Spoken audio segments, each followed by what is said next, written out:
मात्र समन्वय की, एकत्व की, सब भेदभाव भुला करके मानवता को लक्ष्य रख करके अपने उस श्रेष्ठत्व को, आर्यत्व को लक्ष्य रख करके यदि हम चलेंगे, गुरुकुल पद्धति का अनुसरण करेंगे, केवल मात्र तभी विश्व के अंदर कणवंतो विश्वमानव का संदेश सफल होगा, तभी युद्ध से बुद्ध का मार्ग प्रशस्त होगा।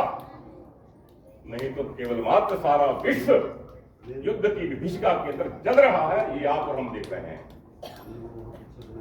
लॉर्ड मैकाले की पद्धति ने हमें कहां से कहां लाकर खड़ा कर दिया है, ये आप मेरे से ज्यादा जानते हैं।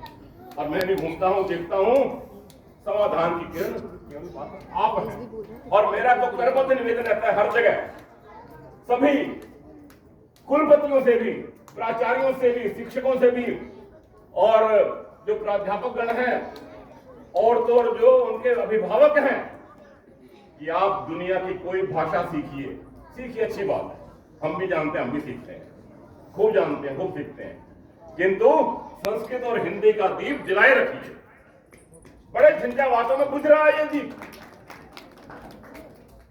नई शिक्षा नीति के अंदर दिशा निर्देश दे दिया है, बहुत प्रेरित कर दिया है कि हम अपनी मातृभाषाओं का सम्मान करें, अपनी संस्कृत भाषा का सम्मान करें, अपनी हिंदी भाषा का सम्मान करें, और तो और भारतवर्ष की जितनी भाषाएं उनका सम्मान करें।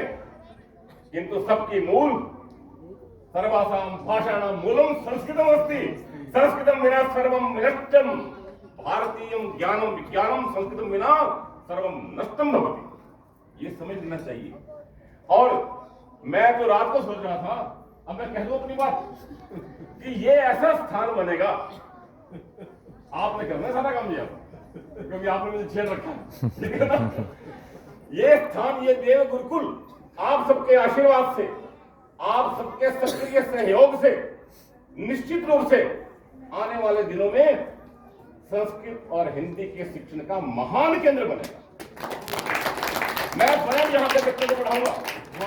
क्या बात, जोरदार ताली। अन्यत्र कुत्रापि संस्कृत संभाषणस्य नास्ति अवकाशः, यादृशः अवकाशः भवति प्रदत्तः।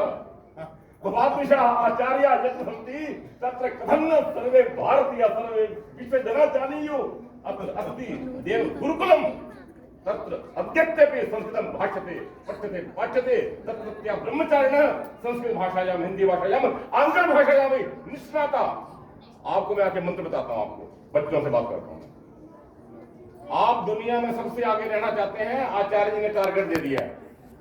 मैं आपको नंबरों का टारगेट नहीं देता, मैं वो देता हूं टारगेट आपको, जो भी आपने कर लिया तो आप हमेशा हमसे आगे रहेंगे। हमारे गुरु ने हमें दिया था तो हम आगे रहे हमेशा। एक भाषण आपने संस्कृत में याद करना है, एक भाषण हिंदी में याद करना है, एक भाषण अंग्रेजी में याद करना है। करोगे? इस बात पर कोई चला नहीं आज तक। हाँ जी, कोई तो अंग्रेजी का भाषण याद करके भूल गया, बस कोई हिंदी का रट के भूल गया, और संस्कृत फिर बहुत ही क्या है उसका तो नाम लेवा ही नहीं पता ही आपको। तो आपने तीन त्रिगुणितम कार्यं करणीयम्, त्रिगुणितः परिश्रम कर्तव्यः। यदि भवादृशः ब्रह्मचारिणः यथा अत्र पाठ्यन्ते शिक्षन्ते तर्हि कथं न ते अग्रगण्याः भविष्यन्ति। सर्वक्षेत्रेषु भवादृशः ब्रह्मचारिणः एव परिश्रमिणः आचारवन्तः ते एव अग्रगण्याः भविष्यन्ति, नास्त्यत्र संदेहः लवोऽपि। जैसे आप हिंदी बोलते हैं ऐसे ही आप अंग्रेजी बोलेंगे। You should be fluent in English also, you should be fluent in Sanskrit also, you should be fluent in Hindi also. ये तीन यदि भाषण आपने याद कर लिए तो मेरा नाम बदल देना मैं बता दूंगा आपको। किंतु करना है, किया नहीं। मैं हर जगह कहता हूं, विश्वविद्यालय में भी कहता हूं, जहां जाता हूं, संस्कृत पाठशाला है वहां भी कहता हूं कि आपने आगे रहना है, फिसड्डी नहीं बनना है, बुद्धू नहीं बनना है। संस्कृतज्ञो नाम विद्वान व्यक्तित्वम, संस्कृतज्ञो नाम वैद्यराजः, नीतज्ञः, वेदज्ञः, शास्त्रज्ञः, आचारवान, ये होते हैं संस्कृतज्ञ। उनके सामने सब नतमस्तक होंगे। ये है संस्कृतज्ञ की पहचान, यही है भारतीय संस्कृति की पहचान। हमारे मोदी जी के सम्मुख जो हमारे इतने आदर्श हैं, सारा विश्व नतमस्तक है। यही तो होता है जगत गुरुत्व। और क्या होता है जगत गुरुत्व? जगत गुरुत्वम भवताम आचरणे भवताम जीवने भवताम व्यवहारे। तो बहुत भावनाएं हैं, मैंने अभी एक कहा था।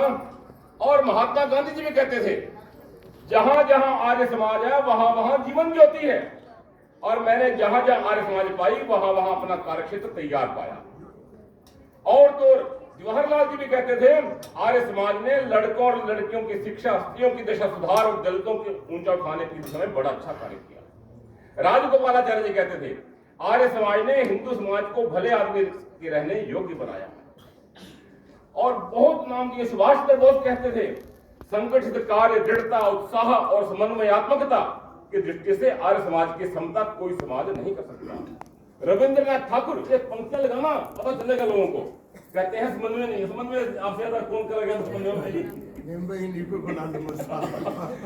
रविंद्रनाथ ठाकुर कहते थे, आर्य समाज ने भारत माता के जीवन के सभी क्षेत्रों को प्रकाश से प्रकाशमान किया और भारतवासियों को जागृत किया। और बहुत समय मैं नहीं लूंगा, बड़ी बातें कहनी थी मैंने, किंतु मैं, क्योंकि असली कार्य अभी जो बच्चों को पुरस्कृत करना है शेष है। आपने मुझे यहाँ आमंत्रित किया और ऐसा अवसर प्रदान किया।